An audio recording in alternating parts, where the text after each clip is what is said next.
श्री स्वामी समर्थ. नमस्कार मंडळी, मी मंगल तुम्हा सर्वांचं नवीन एका व्हिडिओमध्ये अगदी मनापासून खूप खूप स्वागत करते.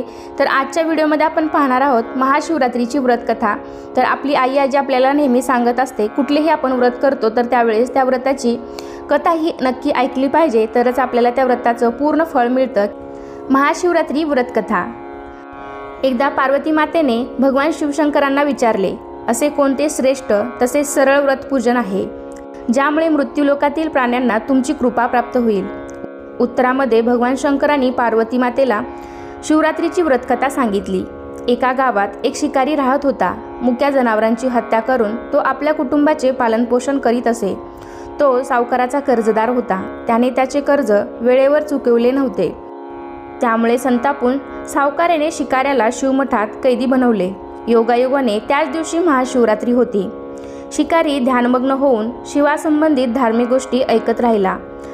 चतुर्दशीला त्याने शिवरात्रीची कथाही ऐकली. सायंकाळी सावकाराने त्याला जवळ बोलावून कर्ज फेडण्याविषयी विचारले. शिकारी दुसऱ्या दिवशी सर्व कर्ज फेडेन असे वचन देऊन कैदेतून सुटला. आपल्या दिनचर्येप्रमाणे तो जंगलात शिकारीसाठी निघाला. पण दिवसभर कैदेत राहिल्यामुळे तो तहानभुकेने व्याकुळ झाला होता. शिकार करण्यासाठी तो तलावाकाठच्या बेलपत्राच्या झाडावर मचाण बांधू लागला. बेलवृक्षाच्या खाली बेलपत्रांनी झाकले गेलेले शिवलिंग होते. शिकाऱ्याला मात्र हे माहीत नव्हते. मचाण बनविताना त्याने ज्या फांद्या तोडल्या त्या योगायोगाने शिवलिंगावर पडल्या. या प्रकारे दिवसभर उपाशी राहिलेल्या शिकाऱ्याचे व्रतही झाले आणि त्याच्याकरवी शिवलिंगावर बेलपत्रही वाहिले गेले. एका प्रहरानंतर एक गर्भिणी हरणी तलावावर पाणी पिण्यासाठी पोहोचली. शिकाऱ्याने आपल्या धनुष्याने तिच्यावर नेम साधलाच होता तितक्यात ती हरणी बोलली, मी गर्भिणी आहे. तू एकाच वेळी 2 जीवांची हत्या करशील हे योग्य नाही. मी आपल्या पिलाला जन्म देऊन लवकरच तुझ्या समोर येईल, तेव्हा तू मला मार. शिकाऱ्याने धनुष्य बाजूला ठेवले आणि हरणी झाडाआड लुप्त झाली. काही वेळाने दुसरी हरणी तिथून निघाली. शिकाऱ्याच्या आनंदाला पारावार उरला नाही. त्याने तिच्यावर नेम साधला. हे बघून त्या हरणीने त्याला सांगितले की, हे पारधी, मी एक कामातूर विरहिणी आहे. आपल्या प्रियेच्या शोधात भटकत आहे. मी माझ्या पतीला भेटून लवकरच तुझ्याजवळ येईल. शिकारीने तिलाही जाऊ दिले. 2दा शिकार हातातून गेल्यामुळे तो चिंतित झाला. तेवढ्यात एक हरिणी आपल्या पिलासोबत तेथून निघाली. शिकाऱ्याला जणू सुवर्ण संधीच मिळाली. त्याने धनुष्याला बाण लावला आणि बाण सोडणार तेवढ्यात ती हरणी बोलली, हे पारधी, मी माझ्या पिलाला त्याच्या वडिलांकडे सोडून लगेच येते. यावेळी तू मला मारू नकोस. शिकारी हसला आणि म्हणाला, समोर आलेली शिकार सोडून द्यायला मी काही मूर्ख नाही. याआधी मी 2दा शिकार गमावली आहे. माझी मुले तहानभुकेने व्याकुळ झाली असतील. उत्तरादाखल हरणी म्हणाली, जशी तुला आपल्या मुलांची काळजी वाटते आहे तशीच मलाही वाटत आहे. त्यामुळे मी फक्त काही काळ तुझ्याकडून जीवनदान मागत आहे. माझ्यावर विश्वास ठेव, मी लगेच परत येईन. हरणीचा तो व्याकुळ स्वर ऐकून शिकाऱ्याला तिची दया आली. त्याने तिलाही जाऊ दिले. शिकार न मिळाल्यामुळे तो बेलाच्या झाडावर बसून बेलपत्र तोडत खाली फेकत होता.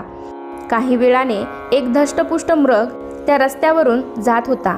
आता त्या मृगाची नक्की शिकार करावी असा त्या शिकाऱ्याने विचार केला. पण त्याच्यावर नेम धरला असता मृग दिनवाण्या स्वरात म्हणाला, हे पारधी, जर तू माझ्या आधी 3 हरणींना मारले असेल तर मलाही मारण्यात वेळ करू नकोस. म्हणजे त्यांच्या वियोगात मला एकाही क्षणाचे दुःख सहन करावे लागणार नाही. मी त्यांचा पती आहे आणि जर तू त्यांना जीवनदान दिले असशील तर मला काही क्षणासाठी जीवनदान देण्याची कृपा कर. मी त्यांना भेटून तुझ्यासमोर हजर होईन. मृगाचे बोलणे ऐकून शिकाऱ्याच्या डोळ्यासमोरून संपूर्ण रात्रीचे घटनाचक्र आले.